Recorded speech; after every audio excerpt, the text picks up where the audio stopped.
Tentar entender a mente de um esquerdista não é fácil, mas é o que nós tentamos fazer na live lendo o livro A Religião do Bolsonarismo de Iago Martins. E é o que eu vou trazer um trechinho dele aqui hoje. Então, senta aí, pega a pipoca e lá vem o trecho do livro.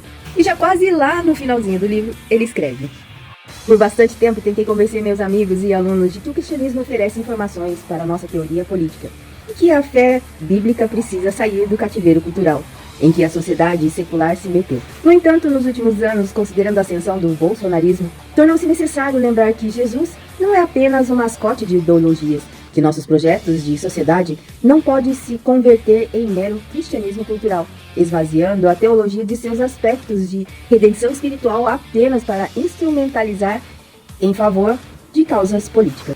O que vemos no bolsonarismo é heresia e blasfêmia.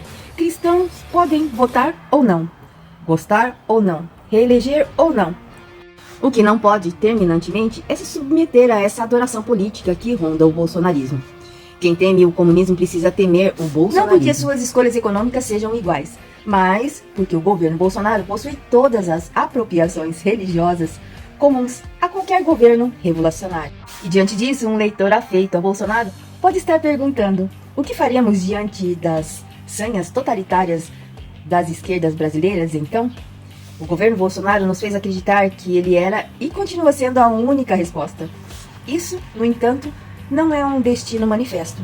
E a única forma de nos livrarmos de tanto totalitarismo da esquerda quanto o autoritarismo bolsonarista é nossas frequentes políticas realmente conservadoras e liberais. E se no passado, quando não existiam antibióticos, tudo que os médicos possuíam para curar certas doenças era deixar o paciente sangrar até quase morrer, tudo bem se aplicasse a medicina naquela época buscando o melhor dos resultados. Isso não deveria impedir os avanços e alternativas melhores surgissem, obviamente. Diante da doença política nacional, apoiadores mais críticos do governo podem assumir que Bolsonaro surgiu como um remédio ruim, sem qualquer comprovação de cura. A esperança é pelo menos retardar a piora clínica. Se ele cumpriu seu papel, que obras dispostas a analisar a qualidade geral do governo o julguem. O importante é que continuemos buscar o remédio mais eficazes e menos fatais. E qualquer político que deseja ser alternativa a Bolsonaro precisa responder às mesmas perguntas que Bolsonaro respondia, mas de modo mais genuíno, cristão, democrático e humano. Enquanto desprezam as perguntas do eleitor cristão, qualquer candidato de direita que use o nome de Deus em vão terá vantagem contra moderados que se vendem como laicos, sem ser verdadeiramente. E o que a esquerda democrática até agora não conseguiu aceitar, e por isso nunca vai conseguir se comunicar com o eleitor médio de Bolsonaro, é que as preocupações que levam o cristão a votar em um candidato que se provou anticristo eram absolutamente reais. Enquanto as esquerdas zombarem dos abusos na educação sexual nas escolas como se fosse paranoia, quando não se preocuparem com o problema das ideologias únicas sendo representadas no ensino fundamental e médio, enquanto não derem atenção aos cristãos que são expulsos da vida acadêmica por assumirem uma ética conservadora, enquanto não procurarem quanta verdade há no medo das igrejas de perderem o direito à liberdade de culto, eles continuarão sendo ignorados. Vão fazer banquinhas com bolo e café, tentando virar votos que seriam de Bolsonaro.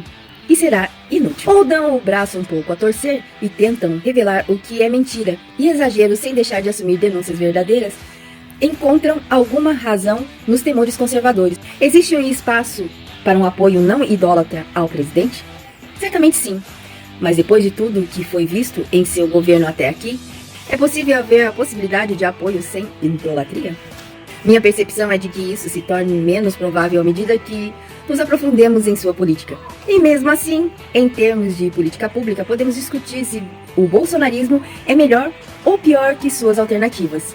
Eu não entendo que seja absurdo pensar que, com as informações que possuímos e diante da alternativa petista em 2018, Bolsonaro tenha sido, lamentavelmente, a única opção razoável de voto em 2018. Creio que o bolsonarismo, com todos os seus males, é melhor que as alternativas do comunismo radical e das esquerdas fisiológicas.